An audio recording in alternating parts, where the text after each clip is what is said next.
السلام علیکم ورحمۃ اللہ وبرکاتہ۔ ناظرین گرامی، قرآن مجید فرقان حمید صلی اللہ علیہ وآلہ وسلم کو عطا کردہ اللہ کا ایک ایسا معجزہ ہے کہ جس کے کمالات کا ظہور نہ صرف ماضی میں ہوتا رہا بلکہ اس کے معجزات آج کے زمانے میں بھی جاری اور ساری ہیں اور آنے والے زمانے میں بھی رونما ہوتے رہیں گے، اور یہ انسانوں کی ہدایت کے لیے اللہ تعالیٰ کی طرف سے بھیجا گیا آخری پیغام تھا۔ اللہ رب العالمین قرآن پاک میں ارشاد فرماتا ہے، اور بے شک ہم نے اس قرآن کو نازل کیا اور بے شک ہم خود ہی اس کی حفاظت کرنے والے ہیں۔ ناظرین گرامی، اللہ تعالیٰ کا یہ وعدہ کس طرح سے سچا ثابت ہوا، اور روس کے شہر ماسکو میں جہاں مذہب کو انفرادی زندگی سے بے دخل کر دیا گیا، وہاں پر قرآن مجید پر جب پابندی لگا دی گئی تو کون سا ایسا زندہ معجزہ سامنے آیا جسے لوگوں نے مشاہدہ کیا؟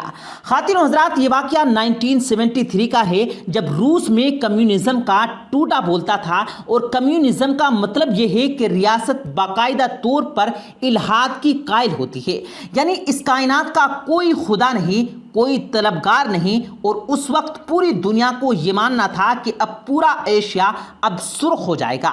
ان دنوں میں ایک مسلم آفیسر ماسکو ٹریننگ کے لیے آیا، اور یہ تمام واقعہ ہم انہی کی زبانی آپ کو سنا دیتے ہیں۔ وہ کہتے ہیں کہ میں جمعے کے دن میں نے اپنے دوستوں سے کہا کہ چلو جمعہ ادا کرنے کی تیاری کرتے ہیں، تو انہوں نے کہا کہ یہاں مسجدوں کو باقاعدہ طور پر گودام میں تبدیل کر دیا گیا، ایک دو مسجد کو صرف سیاحوں کی قیام گاہ بنایا گیا ہے، اور صرف 2 مساجد ہی شہر میں موجود ہیں جو کبھی کبھی بند اور کبھی کھلی ہوتی ہیں۔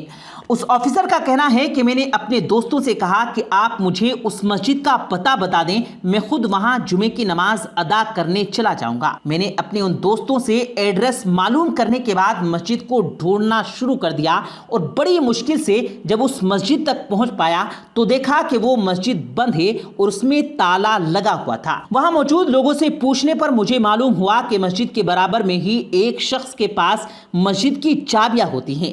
میں نے جا کر اس آدمی سے بولا کہ مسجد کا دروازہ کھول دیں، میں نے نماز ادا کرنی ہے۔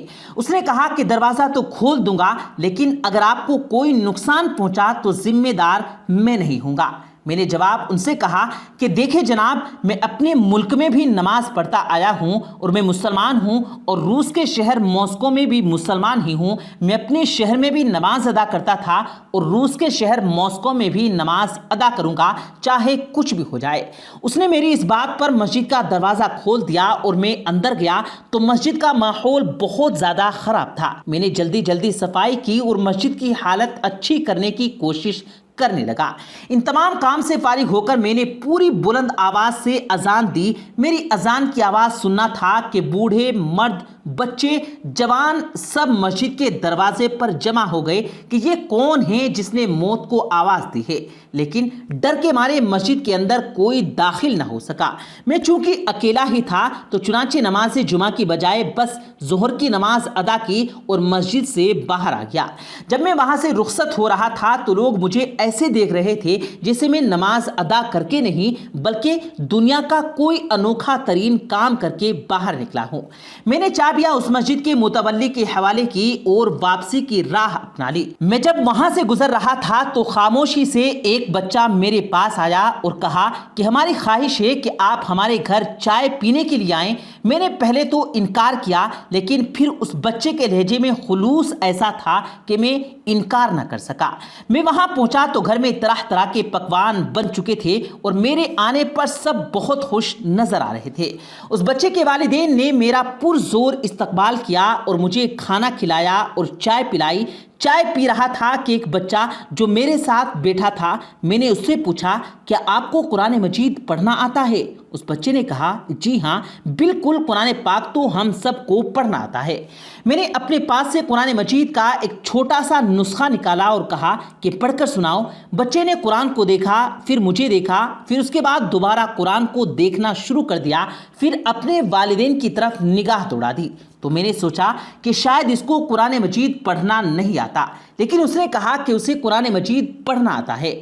میں نے اپنے خیال سے اسے قرآن پاک سیکھنے کے لیے قرآن کی ایک آیت پر انگلی رکھی اور ابھی پڑھنا ہی شروع کیا تھا کہ وہ بچہ اس آیت کو فر فر پڑھنے لگ گیا، اور وہ بھی قرآن کی طرف دیکھے بغیر۔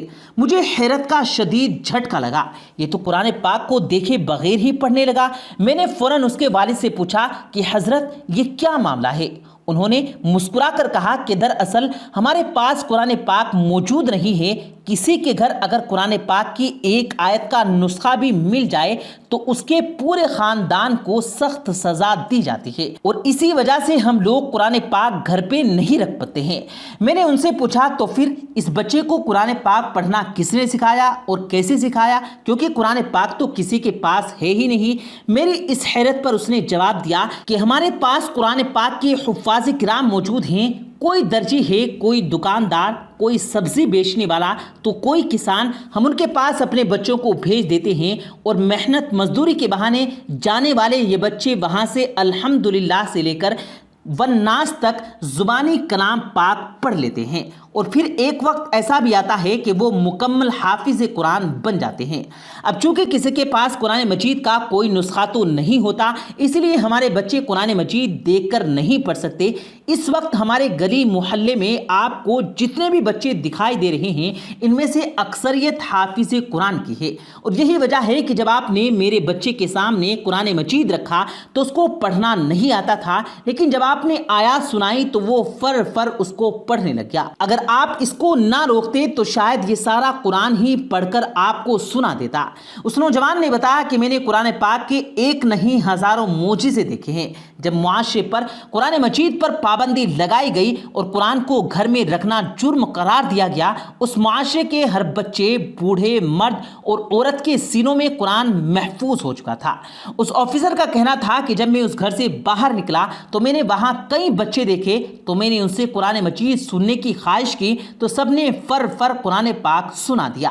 تو میں نے اپنے دل ہی دل میں کہا کہ تم نے قرآن پاک رکھنے پر تو پابندی لگا دی، لیکن جو قرآن سینوں میں محفوظ ہے اس پر تم کبھی پابندی نہیں لگا سکتے۔ تب مجھے احساس ہوا کہ اللہ پاک کے اس ارشاد کا کیا مطلب ہے کہ بے شک یہ قرآن ہم نے نازل فرمایا اور بے شک ہم ہی اس کی حفاظت کرنے والے ہیں۔ اللہ رب العالمین سے دعا ہے کہ تمام احباب کو قرآن مجید کی تعلیمات حاصل کرنے کی توفیق عطا فرمائے اور ہم سب کو قرآن مجید پر عمل کرنے والا بنا دے، آمین ثم آمین۔ اسی کے ساتھ پیارے دوستو آج کی ویڈیو ہماری ختم کرتے ہیں۔ اگر آپ کو یہ ویڈیو پسند آئی ہو تو ویڈیو کو لائک کر کے اپنے دوستوں کے ساتھ ضرور شیئر کیجیے گا، اور مزید اسی طرح کی ویڈیوز پانے کے لیے نیچے ریڈ بٹن پر کلک کر کے ساتھ میں لگے بیل آئیکن پر ضرور کلک کریں، تاکہ مزید اسی طرح کی اپلوڈ ہونے والی ویڈیوز کا نوٹیفیکیشن بر وقت آپ تک پہنچتا رہے۔ مجھے دیجیے گا اجازت، ملتے ہیں پھر ایک نئی ویڈیو کے ساتھ، تب تک کے لیے اللہ حافظ۔